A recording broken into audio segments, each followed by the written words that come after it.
Pernah nggak sih Anda merasa harus menanggung akibat dari sebuah kesalahan yang sama sekali nggak Anda buat sendiri? Wah, itu perasaan yang sangat wajar dan sangat membuat frustrasi ya. Banget. Atau mungkin Anda pernah ada di satu titik di mana Anda merasa kesulitan setengah mati untuk menahan diri dari melakukan sesuatu yang buruk, padahal di dalam hati kecil Anda, radar moral Anda menjerit dan bilang, ini salah. Kayak ada tarik-menarik di dalam diri kita sendiri. Betul sekali. Nah, mari kita bedah kegelisahan ini bersama-sama. Selamat datang di penelusuran mendalam kita kali ini. Hari ini di atas meja kita ada tumpukan materi yang luar biasa padat. Ya, sangat kaya. Mulai dari literatur teologis historis, sejarah dogma, sampai rekam jejak debat lintas denominasi. Dan fokus eksplorasi kita hari ini adalah mengurai teka-teki terbesar umat manusia. Yaitu tentang kehendak bebas ya. Misteri keadilan Tuhan, dan gimana benang kusut ini pada akhirnya bermuara pada satu intervensi sejarah yang paling epik, yaitu inkarnasi. Dan misi kita di sesi ini sederhana.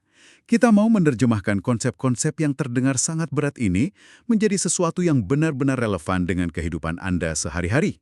Tepat, tanpa bikin Anda merasa lagi dihukum mendengarkan pembacaan buku teks dari sekolah teologi. Tentu saja tidak. Dan untuk benar-benar paham dilema moral yang kita hadapi tiap hari, kita nggak bisa cuma melihat permukaan masalahnya saja. Kita harus mundur ke belakang. Melihat cetak birunya. Benar. Dalam kumpulan literatur yang kita telaah, kerangka berpikir utamanya selalu kembali ke momen historis di mana umat manusia pertama kali menggunakan, atau lebih tepatnya menyalahgunakan kehendak bebas mereka. Kalau bicara soal titik awal itu, sebagian besar dari kita pasti langsung membayangkan kisah klasik Taman Eden kan? Ya, otomatis biasanya ke sana. Tapi pas membaca dokumen-dokumen ini, saya dapat perspektif baru. Ini bukan sekedar cerita anak-anak tentang dua orang yang melanggar aturan diet gara-gara makan buah terlarang. Jelas bukan. Buah itu cuma medium. Kalau kita telusuri analisis dalam teks-teks sejarah dogma ini, akar masalah dosa pertama itu sama sekali bukan pada buahnya. Terus di mana? Pada keangkuhan batinia. Inti kejatuhannya adalah keinginan manusia untuk menentukan sendiri standar baik dan buruk sepenuhnya lepas dari otoritas penciptanya. Jadi kayak mau bikin aturan main sendiri ya? Betul. Ular di taman itu menggoda dengan janji eksklusif bahwa mereka akan menjadi sama seperti Tuhan.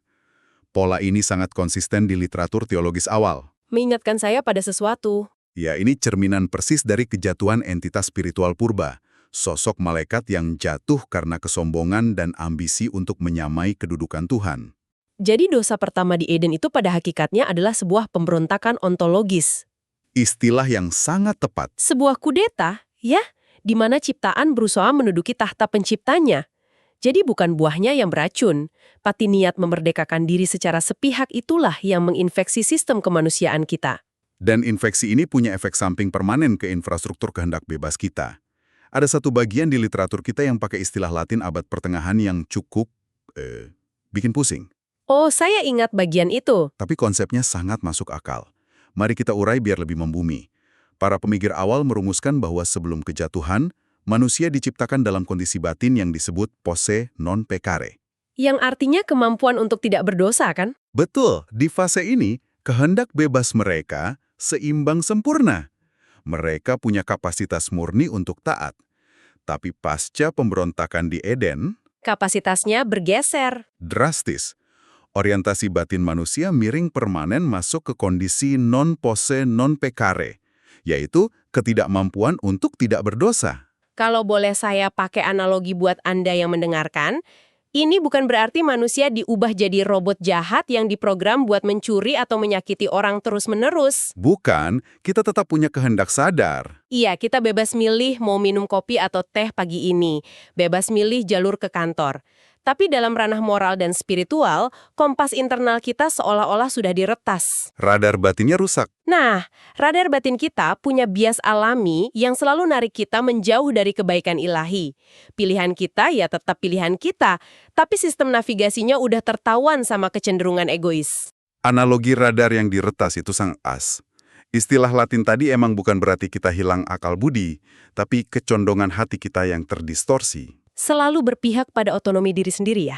Tepat, menolak tunduk pada otoritas yang lebih tinggi. Tapi ini memunculkan satu masalah filosofis raksasa nih.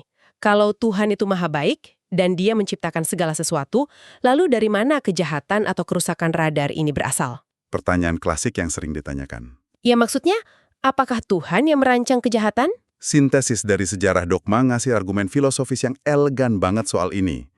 Kejahatan itu pada hakikatnya bukanlah sebuah substansi. Bukan barang atau benda gitu ya? Bukan entitas yang diciptakan di awal waktu. Kejahatan itu didefinisikan sebagai ketiadaan kebaikan, privasi dari kebaikan. Ketiadaan kebaikan, oke, analoginya gimana tuh? Paling gampang lihat kegelapan. Kegelapan itu bukan sesuatu yang diciptakan, kan? Ia sekedar kondisi di mana cahaya nggak ada. Ah, saya paham. Begitu juga kejahatan. Ia muncul seketika saat ruang kehendak bebas yang dianugerahkan ke makhluk bernalar dipakai buat nolak terang atau kasih Tuhan. Jadi, Tuhan kasih kita ruang kehendak bebas sebagai wujud kasih autentik karena cinta sejati nggak bisa lewat paksaan. Tapi konsekuensi logisnya, Ada kemungkinan untuk membelakangi cahaya itu. dan saat kita membelakangi terang Tuhan, bayangan kegelapan atau kejahatan itulah yang tercipta. Sangat masuk akal. Nah, konsep ini ngebawa kita ke dilema berikutnya yang sering bikin dahi berkerut. Soal keadilan Tuhan. Betul sekali. Ini emang mengganjal banget di pikiran saya waktu baca tumpukan materi kita. Di satu sisi, ada teks kuno dari sejarah Perjanjian Lama yang lugas banget bilang seorang anak tidak akan menanggung dosa ayahnya. Keadilan individual yang logis. Sangat logis. Tapi di sisi lain, teks-teks teologis ini terus-menerus bilang kalau Anda dan saya hari ini hidup menanggung dosa asal dari manusia pertama. Terdengar seperti standar ganda ya. Banget. Kalau radar saya rusak gara-gara perbuatan nenek moyang ribuan tahun lalu, kenapa saya yang harus nanggung akibatnya? Gimana tuh menjelaskannya? Kebingungan itu sangat beralasan. Untuk menjernihkannya, kita perlu lihat gimana tradisi teologi mendefinisikan dosa asal itu sendiri. Kesalahan paling fatal pembaca modern adalah menganggap dosa asal sebagai rekam jejak kriminal pribadi. Jadi bukan tindakan aktif yang kita lakukan. Bukan. Dosa asal bukanlah perbuatan berdosa yang ditransfer ke catatan sipil spiritual Anda. Ini adalah sebuah kondisi kehilangan. Kondisi kehilangan rahmat? Yang ada. Kelemahan bawaan yang diwariskan. Anda nggak dihukum karena ikut makan buah larangan itu. Tapi Anda lahir mewarisi natur yang udah retak. Oke, jadi fokusnya di kondisi yang diwariskan. Ada analogi kuat di catatan kita soal ini. Bayangkan seorang ibu hamil yang punya kecanduan narkotika kronis. Ini analogi yang bagus banget. Bayi di dalam kandungan kan sama sekali nggak punya suara. Dia nggak milih buat mengonsumsi zat berbahaya itu. Dan secara moral, dia nggak bersalah atas keputusan ibunya. Tidak ikut berdosa secara aktif. Tapi realitas biologisnya tragis. Waktu bayi itu lahir, dia mewarisi cacat bawaan atau bahkan kecanduan akibat langsung perbuatan ibunya. Dan kondisi cacat bayi itu bukan hukuman atas kejahatannya sendiri kan? Nah, itu poinnya. Itu konsekuensi tak terelakkan dari kerusakan lingkungan tempat dia berasal. Penggambaran yang sangat tajam. Analogi ibu hamil itu membedakan dengan jelas antara kesalahan personal dan konsekuensi komunal. Konsekuensi komunal, ini konsep yang cukup asing buat pikiran modern kita. Karena hari ini kita hidup di era individualisme ekstrim. Prinsip kita kan hidupku, ya hidupku, dosaku, urusanku sendiri. Tapi peradaban masa lalu memandang realitas dengan cara yang beda ya. Sangat beda. Dalam kajian peradaban kuno, ada konsep tanggung jawab bersama atau corporate personality. Identitas individu gak punya makna kalau dilepas dari unit sosialnya, baik keluarga, kaum, atau bangsanya. Konsep ini benar-benar tergambar jelas di salah satu kisah paling thriller dari catatan sejarah bangsa Israel kuno. Kisah tentang seseorang bernama Achan. Ah, ya, kisah yang sangat dramatis. Bagi Anda yang belum pernah dengar, ini konteksnya. Bangsa Israel baru aja menang perang besar. Tapi ada instruksi militer dan spiritual yang ketat banget. Ada barang rampasan berstatus sakral yang dikhususkan untuk Tuhan. Barang-barang yang tidak boleh disentuh sama sekali. Jangankan disentuh, dikantongi buat pribadi aja dilarang keras. Tapi apa yang dilakukan Achan? Diam-diam dia mencuri jubah indah, perak, dan sebatang emas. Dia menguburnya di dalam kemahnya kan? Betul. Kalau zaman sekarang, ini kayak menyembunyikan paket belanja online mahal dari pasangan biar nggak ketahuan. Nggak ada satupun orang lain yang tahu. Dosa pribadi yang tertutup rapat. Tertutup rapat. Tapi apa yang terjadi selanjutnya sangat mengejutkan. Dampaknya sungguh berskala nasional. Akibat tindakan diam-diam satu orang itu, seluruh pasukan yang lagi percaya diri malah kalah telak waktu nyerang kota kecil. Banyak prajurit tewas. Bar dan sangat tidak adil. Iya, kenapa keluarganya yang mungkin nggak tahu apa-apa harus ikut disapu bersih? Gimana konsep tanggung jawab bersama menjelaskan ini? Dalam kerangka berpikir komunal kuno, satu individu adalah representasi mikro dari seluruh komunitas. Waktu akan melanggar perjanjian sakral, dia merobek jalinan yang melindungi seluruh bangsa. Ibaratnya kayak gimana tuh? Ibarat meneteskan setitik racun mematikan ke dalam teko air minum bersama. Meskipun cuma satu tetes dan rahasia, racunnya menyebar seketika, mencemari seluruh air. Wow, analogi racun itu ngena banget. Eksekusi keluarga dan miliknya pada masa itu dipahami sebagai prosedur karantina ekstrim. Upaya radikal membasmi infeksi sebelum menyebar lebih jauh ke garis keturunan. Pesan teologisnya gamblang ya, dosa pribadi nggak pernah mandek pada diri sendiri. Pilihan moral kita punya resonansi komunal yang kuat. Tidak ada yang namanya dosa tanpa korban. Bahkan saat kita berbuat salah sendirian di dalam kamar berselimut kegelapan, dampaknya beriak keluar merusak struktur realitas orang-orang di sekitar kita. Betul sekali. Kalau kita rangkum situasi umat manusia dari awal diskusi ini, gambarannya suram banget nih. Kita punya infrastruktur kehendak bebas yang udah rusak sejak awal, radar yang nunjuk arah yang salah. Ditambah lagi, kita terikat rantai solidaritas komunal di mana satu kejatuhan bisa menghancurkan banyak orang. Nah, pertanyaannya, gimana kita bisa keluar dari labirin ini? Manusia jelas nggak punya kapasitas buat perbaiki mesin rusak ini dari dalam. Sistemnya sudah korup secara menyeluruh. Dan itulah titik buntu kemanusiaan yang jadi landasan buat intervensi terbesar dalam sejarah. Karena manusia nggak bisa menyelamatkan dirinya sendiri. Jawabannya harus datang dari luar sistem. Disinilah literatur yang kita bedah mencapai puncaknya. Doktrin inkarnasi. Tuhan menjadi manusia. Ini bukan sekedar ajaran moral tambahan. Ini momen di mana Sang Pencipta menyela sejarah dan masuk ke dalam ciptaannya. 100% ilahi, 100% manusia secara bersamaan, seperti dirumuskan konsili-konsili bersejarah kita. Dan ini bukan mitos kayak Dewa Yunani yang menyamar ya, atau cuma metafora puitis. Sama sekali bukan. Tuhan tidak melepaskan keilahiannya, tapi merengkuh kemanusiaan kita. Menjadi jembatan atas jurang yang nggak bisa dilompati manusia. Karena manusia nggak mampu melangkah naik, Tuhan yang melangkah turun. Ada satu ilustrasi di catatan kita yang bikin konsep megah ini kerasa sangat dekat sama keseharian kita. Oh, ilustrasi tentang tersesat di jalan itu ya? Iya, bayangkan Anda lagi bepergian dan tersesat di kota metropolitan yang asing banget. Anda kebingungan nyari alamat perpustakaan. Terus Anda nanya ke orang lokal di pinggir jalan. Dan orang itu ngasih instruksi yang presisi tapi sangat rumit. Benar.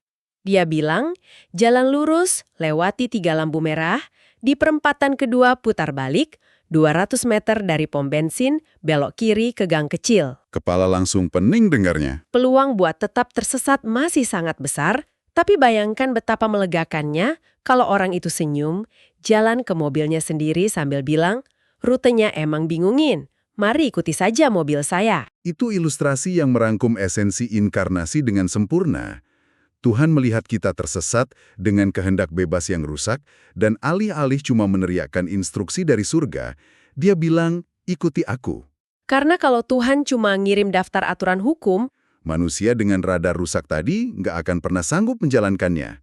Makanya dia turun bukan cuma buat menebus, tapi jadi model ketaatan yang sempurna. mendemonstrasikan secara fisik gimana seharusnya natur manusia itu berfungsi kalau diselaraskan sama kehendak ilahi. Kehidupannya jadi kompas hidup, bukan sekejar peta mati yang harus kita pecahkan sendiri. Dan penjelasan ini mengantarkan kita pada pergeseran epistemologi yang luar biasa dalam sejarah pemikiran. Cara umat manusia mengenal Tuhan berubah radikal. Dulu pendekatannya sangat filsafat dan teoretis kan? Sangat abstrak. Para filsuf abad pertengahan mencoba mendefinisikan Tuhan sebagai kenyataan murni atau sebab pertama yang menggerakkan alam semesta. Tapi dia sendiri tidak tergerakkan. Pendekatan yang punya keindahan intelektual sih, logis juga, tapi Berisiko bikin Tuhan terasa sangat jauh dan membeku. Entitas kosmik yang tak tersentuh penderitaan manusia. membayangkannya aja bikin saya merinding kedinginan. Maksud saya, nyoba curhat sama sebab pertama yang tidak tergerakkan itu, rasanya kayak mau bangun ikatan emosional sama rumus kalkulus. Sangat sulit dan kering. Terus apa yang berubah? Perubahan besar terjadi waktu tokoh-tokoh era reformasi memutar arah kemudi. Mereka melihat kembali ke narasi inkarnasi. Kita nggak dituntut mengenal Tuhan lewat spekulasi filsafat di atas awan. Tapi lewat sejarah yang nyata, Ya, lewat narasi historis yang berdebu dan berdarah. Lewat teks Injil, lewat momen penderitaan di kayu salib. Tuhan itu pribadi yang benar-benar bernapas, meneteskan air mata, berjalan melintasi sejarah kita. melalui inkarnasi, dia mengizinkan dirinya untuk dilihat, didengar, dan disentuh. Membumikan misterinya supaya kita yang terbatas ini bisa paham bahasa kasihnya. Pemahaman ini ngasih bobot baru ya pada cara kita menjalani hidup hari ini. Kesadaran bahwa kecenderungan batin kita rusak, itu seharusnya melucuti kesombongan kita. Kita sadar nggak bisa cuma ngandelin kekuatan tekad diri sendiri buat selaras dengan kebaikan. Kita butuh panduan dari luar. Terus ngikuti jejak kompas hidup tadi. Panggilan untuk kerendahan hati yang mendalam. Lalu bahwa dosa punya dampak komunal dan melihat inkarnasi sebagai panduan pamungkas. Sebuah perjalanan pemikiran yang sangat komprehensif. Tapi saat menelusuri halaman-halaman terakhir dari sumber materi kita, saya nemu satu pemikiran penutup yang provokatif banget.